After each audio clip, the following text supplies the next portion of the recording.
Hello everyone, আসসালামু আলাইকুম। আশা করি সবাই যে যেখানে আছেন অনেক ভালো আছেন। কুরবানির ঈদে বরিশালে যখন আমি প্রথমবার আমার শ্বশুর বাড়িতে গিয়েছিলাম, সেখানে গিয়ে অনেকের বাসায় আমি দাওয়াত খেয়েছি এবং আমার জন্য অনেক মজার মজার খাবার রান্না করা হয়েছিল। তেমনি একদিন আফরিনদের বাসায়ও আমার দাওয়াত ছিল দুপুরের এবং রাতের খাবারের জন্য।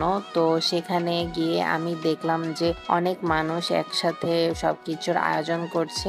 গ্রামে এসে আমি এই জিনিসটাই লক্ষ্য করলাম যে যদি বাসায় কারো মেহমান আসে তাহলে পাশের বাড়ির লোকেরা বা আত্মীয় স্বজনেরা সবাই মিলে একত্রে কাজগুলো গুছিয়ে তাড়াতাড়ি করে ফেলে। সবাই মিলেমিশে যদি কাজগুলোতে হেল্প করে দেয় তাহলে কিন্তু অনেক তাড়াতাড়ি রান্না হয়ে যায় এবং অনেক তাড়াতাড়ি কাজ আগানো যায়। সবাই একত্রে কাজ করলে কিন্তু অনেক আনন্দ হয়, এক জায়গায় অনেক গল্প হয়। আমরা আম মাখা বানিয়েছিলাম, সেটা সবাইকে দিয়ে তারপর আমরা খেয়েছি। আম মাখা কিন্তু অনেক মজার হয়েছিল। আম মাখার ভিডিওটা দেখলে এখনো জিভে জল চলে আসে, সত্যি অনেক সুস্বাদু ছিল।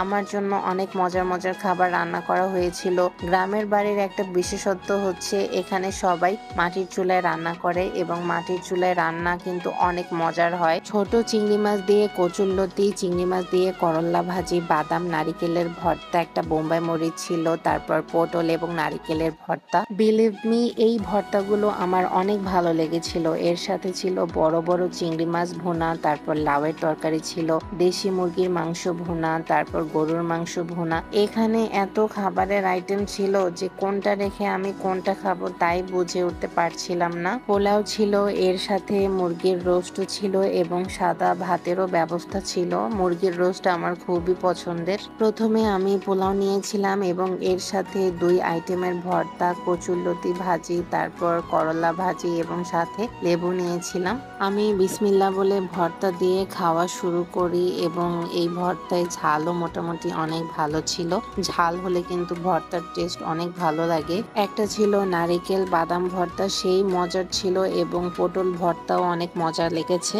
আমার এই ভর্তার আইটেমগুলো খুব ভালো লাগে। তারপর কচুরলতি, করলা ভাজি, এগুলো আমি অনেক পছন্দ করি। আমার জন্য এত মজার মজার খাবার তৈরি করার পিছনে যারা ছিলেন সবাইকে অনেক অনেক ধন্যবাদ। এরপরে আমি বড় চিংড়ি মাছ নিয়েছিলাম, অনেক মজার ছিল। এর সাথে অন্যান্য আইটেমও অল্প করে নিয়েছি। মহান আল্লাহ তাআলার কাছে অনেক শুকরিয়া।